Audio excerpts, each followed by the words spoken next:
അതിതീവ്ര മഴ കേരളത്തെ വിറപ്പിച്ചപ്പോൾ തീരദേശവാസികൾക്ക് ഇത് വറുതിക്കാലം കൂടിയാണ്. മത്സ്യസമ്പത്ത് കുറഞ്ഞതും കടലിലെ വിലക്കും വ്യാജ പ്രചാരണങ്ങളും മത്സ്യത്തൊഴിലാളികളെ തളർത്തി.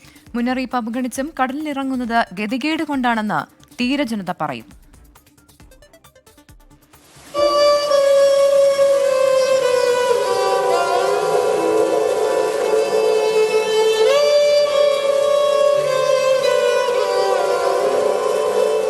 ഈ പുലിമുട്ടിനപ്പുറം കടൽ കലുഷിതമാണ്.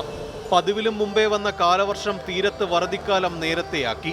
ചരക്കുകപ്പൽ മുങ്ങി കണ്ടെയ്നറുകൾ തീരത്തടിഞ്ഞതിന് പിന്നാലെ ഉണ്ടായ വ്യാജ പ്രചാരണങ്ങൾ മത്സ്യവിൽപ്പന കുറച്ചു. കടലിൽ മത്സ്യബന്ധന വിലക്ക് തുടരുമ്പോഴാണ് വള്ളം മറിഞ്ഞ 2 മത്സ്യത്തൊഴിലാളികളെ കാണാതായതും ഒരാളുടെ മൃതദേഹം കണ്ടെത്തിയത്. മുന്നറിയിപ്പ് അവഗണിച്ച് കടലിൽ ഇറങ്ങിയതല്ലേ എന്ന് ചോദിച്ചാൽ പ്രതികരണം ഇങ്ങനെ. ബുദ്ധിമുട്ട് ഇറങ്ങണ്ടെന്ന് പറയുന്നത് അത് അവിടെ നിന്ന് അറിയിപ്പ് അനുസരിച്ച് പറയത്തുള്ളൂ. പക്ഷേ അതനുസരിച്ച് ഗവൺമെൻറ് എന്തെങ്കിലും ചെയ്യണമല്ലോ. ഇറങ്ങിയില്ലെങ്കിൽ മത്സ്യത്തൊഴിലാളികൾ എന്താണ് കഴിക്കേണ്ടത്? അവർക്കെന്തിനാണ് അന്നുള്ള ആഹാരത്തിന് ഇത് വേണമല്ലോ. അങ്ങനെ ഒരു സംവിധാനം ഗവൺമെൻറ്റിൻ്റെ ഭാഗത്തുനിന്ന് ഉണ്ടാകണം. അത് നിവൃത്തിയില്ലാത്തതുകൊണ്ടാണ്. അവർ അന്നന്ന് കിട്ടുന്ന ജീവിക്കുന്നവരാണ്. അല്ല, മത്സ്യലഭ്യത കൂടുതലുണ്ടെങ്കിൽ ഇവരെ മാറ്റി വയ്ക്കുക.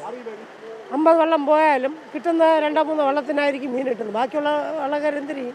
ജൂൺ 6 മുതൽ ട്രോളിംഗ് നിരോധനം തുടങ്ങും. പിന്നെ ഇതേ അവസ്ഥയാകും നീണ്ട 1 മാസക്കാലം. ഹാർബറുകളിൽ ബന്ധിക്കപ്പെട്ട ഈ ഓരോ വള്ളങ്ങളും പല കുടുംബങ്ങളുടെ ജീവിതമാർഗം കൂടിയാണ്.